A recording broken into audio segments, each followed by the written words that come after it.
Salam. Perkenalkan, nama saya Susan Margarita Seli.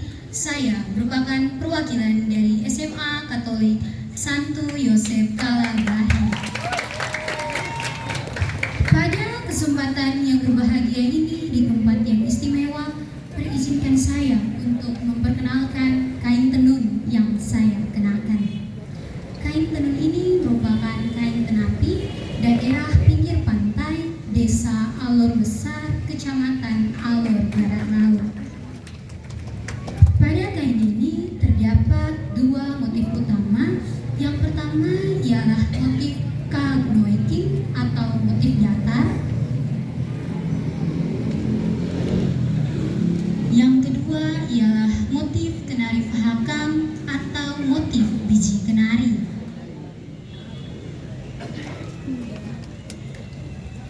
Dua motif ini menggambarkan serta memiliki filosofi tersendiri yang menceritakan tentang tingginya tingkat toleransi di Kabupaten Alor.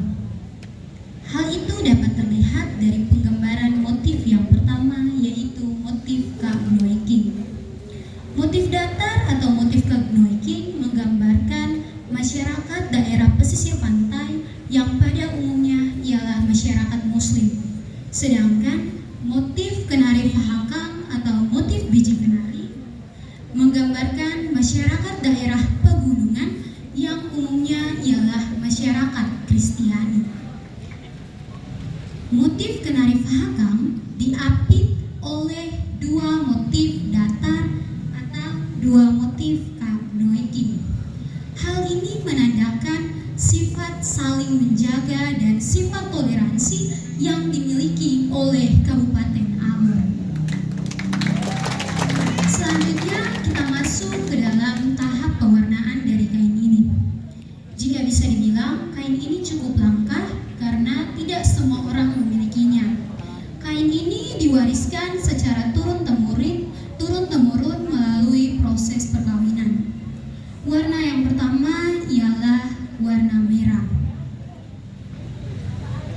Warna merah seperti ini didapat dari akar pohon mengkudu. Untuk menghasilkan warna seperti ini, akar mengkudu harus langsung dikelola ketika diambil dari pohonnya, di mana akar mengkudu yang sudah siap akan langsung ditumbuk hingga halus dan selanjutnya ialah dicampur ke dalam air yang masih mendidih, yaitu air yang berada di atas tungku. Untuk warna kedua ialah warna kuning.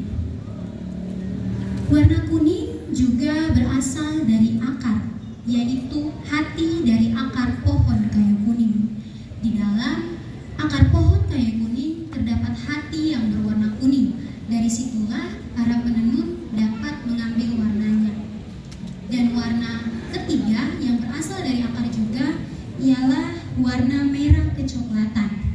Warna ini berasal dari akar yang pertama, yaitu akar mengkudu. Namun dalam pengolahannya untuk menghasilkan warna seperti ini membutuhkan akar mengkudu yang sudah kering lalu dihaluskan. For your information guys, ketika akar mengkudu dijemur tidak boleh terkena dengan cahaya rembulan bulan purnama. Kenapa? Karena jika terkena cahaya bulan purnama, maka akar mengkudu tidak akan didapat warnanya. Lalu warna yang terakhir ialah warna hijau kebiruan. Untuk warna ini didapat dari daun nila. Berbeda dengan warna yang didapat dari akar, daun nila harus direndam selama 1 hari 1 malam. Setelah itu dapat disaring dan digunakan akarnya dan digunakan warnanya. Setelah kita sudah mempunyai warna-warna yang sudah disiapkan, kita harus mempersiapkan benangnya. Benang pada tenun ini didapat dari kapas. Kapas pertama-tama akan terlebih dahulu dibersihkan. Setelah itu masuk ke dalam tahap pelepasan kapas dari bijinya menggunakan sepasang alat bernama benuha dan kai-kai. Benuha dan kai-kai digunakan untuk melepaskan kapas dari bijinya. Setelah itu masuk dalam proses penggumpalan kapas menjadi satu gumpalan utuh menggunakan satu alat, yaitu penolok. Selesai dengan penolok, maka masuk ke dalam alat berikutnya ialah penulu. pada saat meminta benang menggunakan alat yang bernama penuluh, para penenun lebih mudah. Saya membawa contoh penuluh sederhana yang saya punya. Jika sudah, maka kita sudah mendapatkan benang tersebut dan kita masuk ke dalam tahap berikutnya, yaitu menggunakan alat bernama lawe. Lawe digunakan untuk menghitung benang yang akan dimasukkan ke dalam air warna. Perhitungannya seperti ini.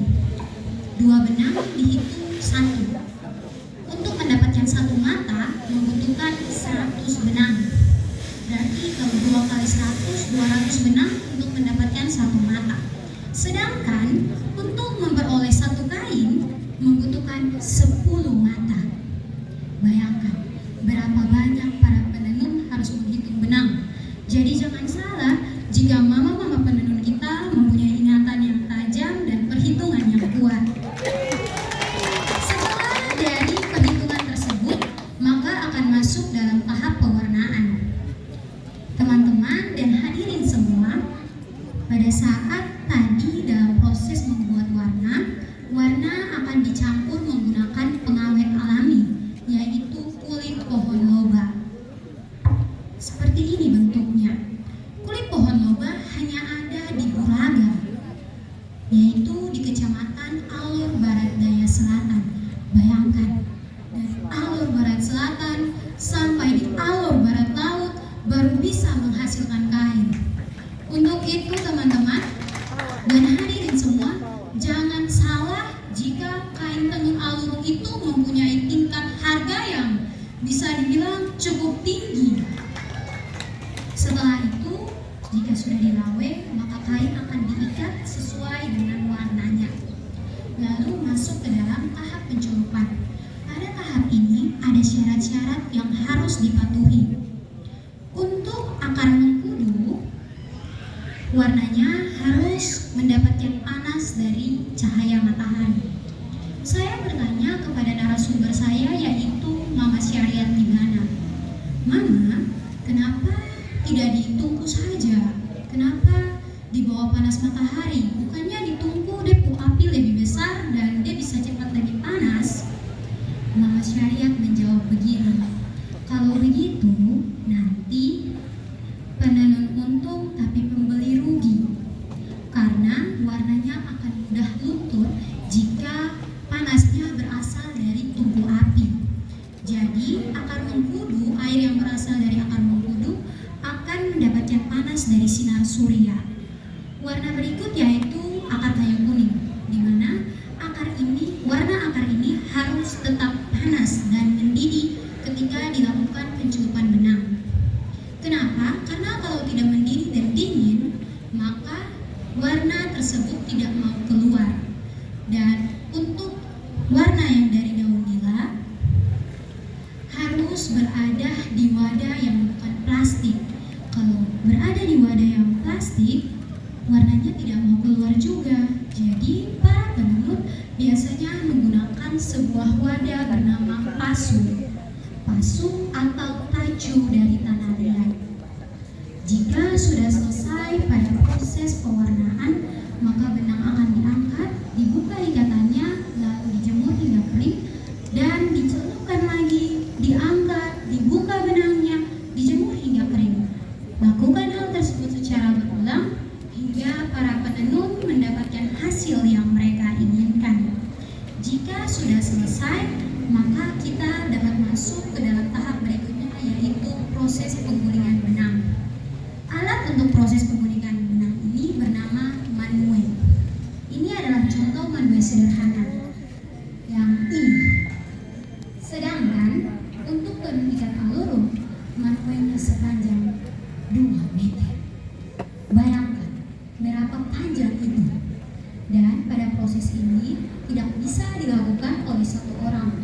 Jadi harus dilakukan lebih dari 1 orang, biasanya 2-3 orang. Setelah dari manue, kita masuk dalam tahap berikutnya, yaitu lolo. Lolo menggunakan alat bernama heopa. Ini adalah contoh alat heopa yang saya miliki. Setelah dari lolo, masuk ke dalam proses menenun menggunakan 2 alat utama,